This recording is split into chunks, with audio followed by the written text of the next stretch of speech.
আজকের গল্প টুনির জঙ্গলে শীতকাল। সুন্দরপুর গ্রামের পাশে একটা জঙ্গল ছিল। শীতকালে সময় বলে সেখানে বরফ পড়ছিল। এমনই সুন্দর জঙ্গলে মাহিচিল, চিচুকাক, ছোট টিয়া, লুচি পায়রা, টুনি চড়ুই পাখি একসাথে মিলেমিশে থাকতো। তারা একসাথে নিজেদের সুখ দুঃখ ভাগ করে নিত আর খুশিতে থাকতো।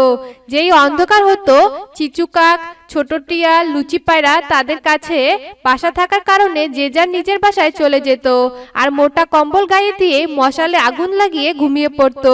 কিন্তু বেচারি টুনি পাখির কাছে নিজের কোনো বাসা ছিল না।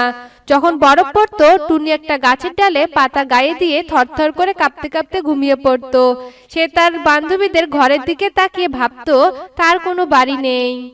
মনে হচ্ছে কোনো অভিশাপ আমার পিছন ছাড়ছে না। না হলে এত চেষ্টা করার পরেও আজ পর্যন্ত আমি একটা বাসা তৈরি করতে পারিনি। আমার মধ্যে কি কোনো কিছুর অভাব রয়েছে, নাকি এটা কোনো অভিশাপ? আমি কেন বাসা তৈরি করতে পারছি না, আমি নিজেই বুঝতে পারছি না। এ কথা ভাবতে ভাবতে টুনি কান্না করতে লাগলো। আর যে কান্না করতে লাগলো তার চোখের জলও বরফে পরিণত হয়ে যায়।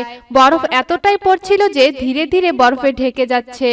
নিজেদের বাসাতে কম্বল গায়ে দিয়ে আগুন ধরিয়ে মাহিচিল ঘুমাচ্ছিল। হঠাৎ তার ঘুম ভেঙে গেল। সে নিজের বিছানা থেকে নিচে নেমে জানালা দিয়ে দেখতে লাগলো বৃষ্টির মতো বরফগুলো পড়ছিল। সব গাছের উপরে যেন বরফের চাদর বিছানা ছিল। আরে, এই বরফ তো বৃষ্টির মতোই পড়েই চলছে। কি জানি বেচারি টুনি কিভাবে রয়েছে। কি জানি কোনো পাখি ওকে বাসায় জায়গা দিল কি না দিল। না, আমি কেন ওর ব্যাপারে ভাবছি? ও তো আমাকে কোনো কাজে সাহায্য করে না, আমি ওর ব্যাপারে ভাববো না।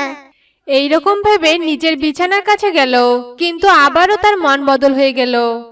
না, যাই হয়ে যাক, এই জঙ্গলে তো সবথেকে বড় পাখি আমি। আমি যদি ওদের কথা না ভাবি তাহলে কে ভাববে? পাখিদের বাঁচাতে, তাদের বিপদের হাত থেকে রক্ষা করা আমার দায়িত্ব। মানছি অন্য পাখিদের দায়িত্ব ছিঁড়ে ফোটাও নেই। আমাকে তো সব দিক দেখে চলতে হবে। এইরকম ভেবে মাহিচিল বিছানার পাশে থাকা ল্যান্ডলাইনের ফোনের কাছে গেল। ফোনটা তুলে চিচুকাককে ফোন লাগালো। নিজের বাড়িতে মোটা কম্বল গায়ে দিয়ে চিচুকাক আরামে ঘুমাচ্ছিল। বিছানার পাশে থাকা ফোনটা হঠাৎ বেজে ওঠে। চিচুকাক নিজের চোখটা খুললো। ওহো, ফোন দেওয়ার এটা কোনো সময় হলো? কে জানি কার মাথায় বিপদ এসে পড়েছে। সে বিরক্ত হয়ে বিছানা থেকে উঠে ফোনটা ধরে। হ্যালো, কে বলছেন? আরে, আমি মাহিচিল। আরে মাহি, ফোন করে আমাকে ঘুম থেকে কেন তুললে বলো তো তুমি? আসলে আমার টুনি পাখির জন্য চিন্তা হচ্ছে। বাইরে যা বরফ পড়ছে, ও কিন্তু খুব কষ্ট পাচ্ছে বন্ধু। ও তো একেবারে বরফে ঢেকে যাচ্ছে বন্ধু। তাহলে তুমি এখন কি করতে চাও? ওই বরফের কাছে গিয়ে আগুন ধরিয়ে বরফগুলোকে গলিয়ে ওকে বাঁচাবো নাকি? দেখো মাহি, আমার কিন্তু তোমার মতো বিশাল মন নেই, ঠিক আছে? আমি টুনিকে এত ভালোবাসি না। ওই একটু দেখা হলে কথা বলি, কিন্তু এমন কোনো ভালো বন্ধু নয় যে ওর জন্য আমার প্রাণ দিয়ে দিব। আমি ওকে বাঁচাতে পারবো না। হ্যাঁ চিচু, আমি জানি। আমি বলছিলাম আমাদের বাসায় কি একটু জায়গা দিতে পারি না, যাতে এই শীতের হাত থেকে টুনি একটু বাঁচতে পারে।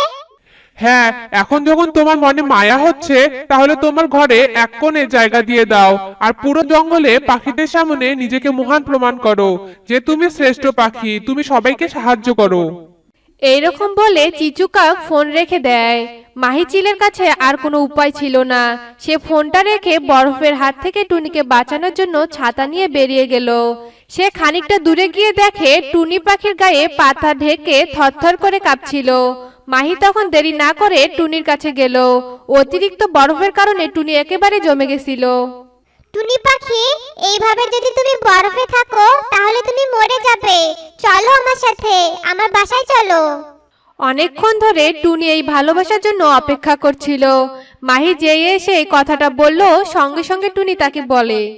মাহিচিল সত্যি একটা রানী হবার কর্তব্য পালন করলো। তারপর সেখান থেকে বেরিয়ে মাহিচিল টুনি তার বাড়িতে গেল। তারপরে তারা দুজনে আগুনের সামনে দাঁড়িয়ে থাকে। তুমি কি গরম চা খাবে? হ্যাঁ, এরকম বলে মাহিচিল সঙ্গে সঙ্গে নিজের রান্নাঘরে গিয়ে গরম গরম 2 কাপ চা বানিয়ে নিয়ে আসে। 1 কাপ চা নিজে নিল, আরেক কাপ চা টুনিকে দিল। তারা দুজনে মিলে গল্প করলো আর চা খেলো। দেখো টুনি, তুমি সবাইকে নিজের বন্ধু বা বান্ধবী ভাবো, এটা কিন্তু যথেষ্ট না। তাদেরকে তোমাকেও বন্ধু মনে করতে হবে।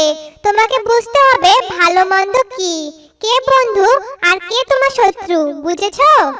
এইভাবে তাকে কয়েকটা কথা বোঝানোর পরে মাহি তাকে নিজের বাড়িতে আশ্রয় দিল।